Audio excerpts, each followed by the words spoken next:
Me oleme jõudnud Saaremaa puukooli. Tegemist on ainsa puukooliga Eestis, mis on spetsialiseerunud just pojengide kasvatamisele. Muideks siin toimub ka Saaremaa pojengi festival ja meie teeme läbi privaattuuri koos peaaednikuga, kes kõike seda ilu meile lähemalt näitab. Saaremaa puukooli lõikelillede istandus on Eesti suurim eraaed. Istanduse rajamisega alustati juba 2014. aastal ja kollektsioon täieneb igal aastal. Istanduse nimi on Saaremaa Peony Gardens ja siit leiab nii juba tuttavaid kui ka uusi aiakujunduselemente ning struktuure. Kord aastas toimub Saaremaa puukooli pojengi istanduses Saaremaa pojengi festival. Festival toimub juunis ning algab esimese pojengi õitsema puhkemisega ning kestab kuni viimane pojengi õis närtsib. Istanduses kasvatatakse üle 3500 pojengi lõikelilleks. Siit saavad nii floristid kui ka pulmakorraldajad kindlasti midagi.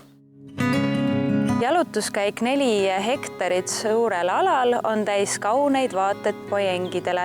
Lõikelilled istandus on rajatud Vana-Pärsia paradiisi aia stiilis, kus esineb sümmeetria ja maa jaotus 4 veerandiks. Seda sümboliseerivad siis tuli, vesi, maa ja tuul, nii et nagu näha, kõik on hoolikalt läbi mõeldud.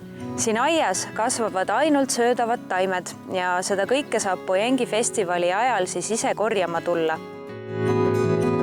Näiteks leiab siit nii sõstraid, leedreid, karusmarju, ebaküdooniaid, pihlakaid ja veel palju muud. Ja tegevusi jätkub ka siin kindlasti palju, et sa võid võtta kaasa näiteks molberti joonistamiseks, lemmikromaani lugemiseks, isegi võimelda, kindlasti ära unusta ka fotokat pildistamisel või siis vahvat kaaslast.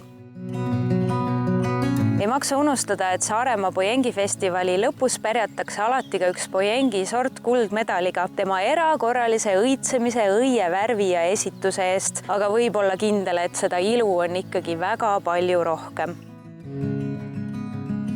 Suvi on siin super ilus aeg, niisiis Saaremaa pojengi festival ootab teid, tulge kindlasti avastama, siin on imeilus.